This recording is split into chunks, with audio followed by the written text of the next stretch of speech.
नमस्कार। आज हम जिस विषय पर वार्तालाप कर रहे हैं वो विषय है संगणना बनाम प्रतिदर्श।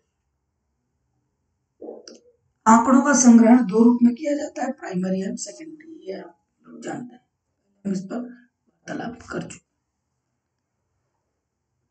दो तरीके की चीजें होती हैं, तो समग्र होता है, खंड होता है, मैक्रो और माइक्रो। समग्र की जहां तक हम बात करते हैं वो संपूर्ण इकाइयों के बारे में या कहें कि कुल के बारे में बात करते हैं। अब हम बात कर रहे हैं संगणना बनाम प्रतिदर्श। संगणना क्या चीज है, सेंसस क्या चीज है और प्रतिदर्श या सैंपलिंग क्या चीज। जहां तक बात संगणना की है, देखिए संगणना या सेंसस का संबंध एक पूरे समूह से होता है। और जब आप सेंसस करते हैं तो संपूर्ण जो इकाइयां हैं, जो भी व्यक्तिगत इकाइयां हैं, उन संपूर्ण इकाइयों का आप अध्ययन करते हैं। आप ऐसा नहीं करते कि एक गांव का आपने विश्लेषण किया और उस गांव के विश्लेषण में आपने 10-20 लोगों को लिया। फॉर एग्जाम्पल मैं आपको बताऊं कि जैसे जनगणना, सेंसस, संगणना ये ऐसा तो है नहीं कि आपके पड़ोसी घर को छोड़ दिया और 3 मकान छोड़ के फिर चौथे में पूछ लिया और फिर 5वें में पूछ लिया और फिर 10वें मकान पर, इस तरीके की चीज तो नहीं। संगणना जो चीज है उसमें उस पूरे खंड क्षेत्र में जितने भी व्यक्तिगत समूह हैं, ये तो एक एग्जाम्पल बताया मैंने आपको। मान लीजिए आप किसी भी कोई भी समस्या का अध्ययन कर रहे हैं, आपको कहा गया कि आप सेंसस करके लाइए पूरी। जैसे फॉर एग्जांपल आपको कह दूं कि टीकाकरण के बारे में, इस गांव में जो टीकाकरण हुआ उस गांव में टीकाकरण का तो ऐसा तो है नहीं कि आप 2 घरों को छोड़ देंगे, तीसरे घर में चले जाएंगे, 5वें घर में चले जाएंगे। वो तो आधे गांव का ही विश्लेषण हुआ या कुछ चयनित लोगों का ही विश्लेषण। संगणना में उस पूरे समग्र का अनुसंधान किया जाता है, उनमें जितनी भी व्यक्तिगत इकाइयां जो होती हैं उनका अध्ययन किया जाता है। ये एक तरीके से विस्तृत सूचना होती है। ये ठीक है कि इसमें व्यय अधिक होता है, समय अधिक लगता है, खर्च वाली प्रणाली है और समंकों का जो संग्रहण है वो संग्रहण किया जाना उतना सरल नहीं प्रदर्शित होता। बिल्कुल ठीक है, लेकिन साहब संगणना तो संगणना। अगर मान लीजिए भारत की जनसंख्या का गणना करनी है और जिनको गणना में लगाया है वो भी ये लोग सोच लें कि नहीं 5 लोगों का चयन कर और उसके आधार पर सबका भर देंगे। नहीं नहीं साहब, ये संगणना नहीं। अगर आप समग्र में से किन्हीं पैकेट्स का या इंडिविजुअल्स का चयन कर लेते, दूसरी बात पर आ रहा हूं, और कीजिएगा प्रतिदर्श, सैंपलिंग, नाम से ही पता है सैंपल। बहुत एक सामान्य से कहावत है हमारे ग्रामीण क्षेत्र में कि चावल का एक जो दाना है वो दाना साहब ये बता देता है कि पूरे दाने पके हैं या नहीं पके। हम सैंपल लेते हैं, हम हमारी दादी को या माँ को, हमारे सिस्टर को देखते हैं खाना पकाते हैं, तो अक्सर वो चावल में से एक चावल निकाल के मैश करके रगड़ के दबा के और हाँ चावल पके। उतने बहुत सारी जो चावल की इकाइयां हैं, इंडिविजुअल है बहुत सारी, उन बहुत सारी चावल की इकाइयों में से किसी एक इकाई का चयन उन्होंने कर लिया और उस एक इकाई के चयन के आधार पर उन्होंने ये निष्कर्ष निकाल दिया कि सब सारे चावल वो पक गए। उस समग्र में से किन्हीं विशेष इकाइयों के चयन के आधार पर जो विश्लेषण किया जाता वो प्रतिदर्श कहलाता। समग्र में से चयनित की गई इकाइयां ही प्रतिदर्श कहलाती हैं। समग्र में से चयनित की गई इकाइयां ही प्रतिदर्श कहलाती हैं, सैंपलिंग। आप नहीं कहते कई बार, जैसे आप कोई चीज लेने जाते हैं, अरे थोड़ा सैंपल दिखाओ। मान लीजिए आप किसी मिष्टान की दुकान, मीठी बात कर रहा हूँ, मिठाई की दुकान पर गए और आपने कहा कि भाई जरा चेक करना, अलवर अलवर हमारा मिल्क केक बहुत फेमस है। हम पहुंच गए एक दुकान पर, अब मिल्क केक कैसा बना है, 270 रुपये किलो। अरे भाई थोड़ा टेस्ट करो। अब आप थोड़ा सा टेस्ट करके पूरे का अंदाजा लगा देते, क्या नहीं किया आपने, टुकड़े का और पूरा विश्लेषण कर दिया। ये प्रतिदर्श। अब बात यह है कि सब प्रतिदर्श जो है या जो सैंपलिंग है वो क्यों आवश्यक है। देखिए साहब, जब आप कुछ सर्वे करते हैं या किसी समस्या का चयन करने के बाद में उस पर निष्कर्ष के रूप में आप जाना चाहते हैं, तो क्योंकि आपके पास समय की भी सीमितता है, साधनों की भी सीमितता है, तो ये माना जाता है, सामान्यतः ये माना जाता है, आपको जो मूल जो बात है उसके बाद ये मान लिया जाता है कि साहब सामान्य रूप से कुछ चीजें हैं जो सब पर लागू। अब उसको हर व्यक्ति से पूछेंगे तो भी वही बात। जैसे किसी गांव में टीकाकरण हो, आप पहुंच गए, हाँ साहब आपके यहाँ टीका लगाया कि नहीं, हाँ साहब लगाया तो है, हाँ साहब लगाया कि नहीं, हाँ साहब लगाया। आपने ऐसे करके 10 घरों का चयन किया, मान लीजिए 50 गांव घर हैं या उठाने में, आपने 10 लोगों से वार्तालाप की, तो आपने एक मानसिक तौर पर आपने एक फ्रेमवर्क बना लिया कि यार जब 10 ही लोगों के लग गए इसका मतलब सारे लोगों के।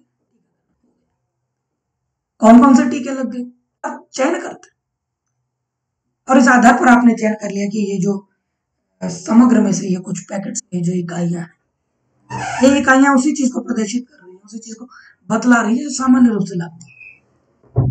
अब जो सामान्य रूप से लागू होने वाली जो भावना है, इस आधार पर आप सैंपलिंग मूल रूप से आप इस वजह से सैंपलिंग करते हैं कि आप ये मानकर चलते हैं कि कुछ सामान्य तथ्य हैं जो सब जगह लागू हो रहे हैं और उनके बारे में जिक्र कहीं ना कहीं मैं मेरे विश्लेषण को लंबा नहीं खींचना, मैं जल्दी से जल्दी अपने विश्लेषण पर पहुंचना चाहता हूं। तो आप प्रतिचयन करते, प्रतिचयन की जहां तक बात है, अब बात यह आती है ऐसा प्रतिचयन की रीतियां क्या, सैंपलिंग जो आप करते हैं वो किस तरीके से करते हैं। तो पहली चीज है सविचार प्रतिचयन। ये टोटली आप लोगों पे डिपेंड है, पूरा सैंपलिंग का वो आप लोगों के ऊपर। सविचार व्यक्ति विशेष की इच्छा के आधार पर किया जाने वाला चयन।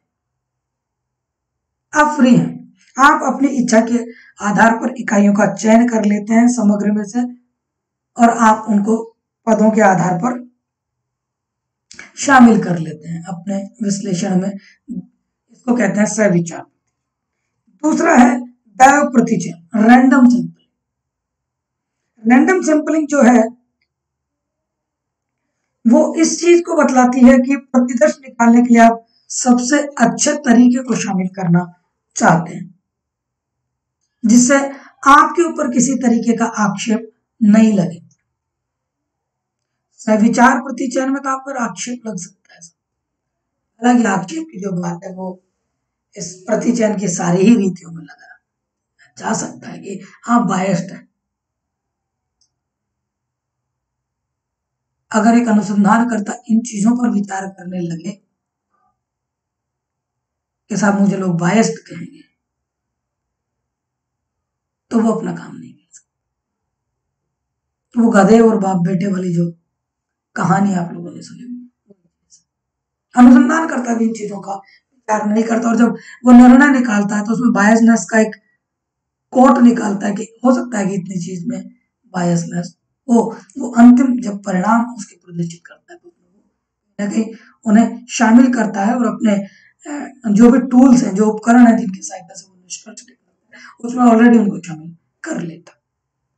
अब साहब ये है कि दैव प्रतिचयन, जिसको आप ये कहते हैं कि आप अपनी इच्छा के अनुसार नहीं करके आप ये करते हैं कि छटनी की प्रक्रिया अपना। छटनी की प्रक्रिया किस रूप में अपनाते हैं, या तो साहब 2-3 चीजें हैं इसमें। लॉटरी पद्धति, आप लॉटरी चयनित करते हैं, एक बॉक्स है जिस बॉक्स में बहुत सारी चीजें हैं, आप एक बच्चे को बुलाते हैं, आपने आबकारी विभाग की जो लॉटरियां निकलती हैं आपने सुना तो, एक बड़ा सा ड्रम होता है, उसमें सारे आवेदन रख दिए जाते हैं और किसी एक हम ये मान कर चलते हैं कि बच्चा बायस नहीं होता, रूप भगवान, उस बच्चे को हम लोग बुला लेते हैं, वो उसमें से 10 20 50 जितने भी हमें लाइसेंस इशू करने होते हैं उतना उसका, ये लॉटरी। दूसरा है ढोल, ढोल घुमाकर, ढोल ढोल बजाना, ढोल का मतलब वो ड्रम है बजाने वाला, आप उसको घुमाते हैं, कैसे आप जितने भी उसमें जो डेटा आपने कलेक्ट किया है वो सारे कहीं ना कहीं मिक्सअप हो जाए, समग्र में से कुछ, ये ढोल पद्धति। अगला है निश्चित क्रमानुसार, आप एक क्रम देते हैं, जैसे भारतीय संस्कृति के हिसाब से तो 1 5 11 21 31 51 101, ये एक नियम बना दिया, आप दे सकते हैं, जब मैं पहला लूंगा तीसरा लूंगा, ऑड इवन सुना होगा, आप इवन फॉर्मूला भी ले सकते हैं, ऑड फॉर्मूला भी ले सकते हैं, ये आपकी इच्छा। अब आपको पता नहीं कि चौथे नंबर पर कौन सा है, पांचवें नंबर के ऊपर कौन सा है, या सातवें नंबर पर कौन सा है, 9वें नंबर पर या 8वें नंबर पर, लेकिन आपने क्रम दे दिया कि मैं पहला तीसरा सातवां नौवां 11वां 13वां इस हिसाब से चयन करूं, ये निश्चितता की बात करते हैं। टेम्पेड देव संख्याएं, आप सारणी बनाते हैं और सारणी के आधार पर कुछ अंकन कर देते हैं और उन अंकनों को आप शामिल कर लेते हैं, ये भी प्रतिचयन की। अब बात ये है, जैसा ये जो दैव प्रतिचय, ये हम क्यों करते हैं, हम तो अब इसलिए करते हैं क्योंकि इसमें पक्षपात की बात नहीं रहती, हमारा समय बच जाता है, हमारा समय जो है वो नहीं लगता है। अब बात आती है स्तरित या मिश्रित प्रतिचय, यह रीति इन दोनों का सम्मिश्रण यानी सहविचार और दैव प्रतिचय जो है इन दोनों का मिश्रण है, इसमें आप विभिन्न जो समग्र है उनको विशेषताओं के आधार पर बांटते हैं, कैरेक्टरिस्टिक्स के आधार पर, और विशेषताओं के आधार पर बांटने के बाद में आप उनका संकलन कर लेते हैं। कुछ अन्य रीतियां भी हैं जिनसे आप प्रतिचयन करते हैं, जैसे विस्तृत चयन, अभ्यांश या सुविधानुसार, पर मूल चीज यह है कि प्रतिचयन क्या है और संगठन। जब आप समग्र का अध्ययन करते हैं, सारी इकाइयों को शामिल करते हैं, जितनी भी इंडिविजुअल इकाइयां सारी इकाइयों को आप शामिल, दैट कॉल्ड सेंसस। और जब आप उन समग्र में से किन्हीं इकाइयों का चयन कर ले तो वो प्रतिचयन है। दो शब्द हैं, प्रति और चयन।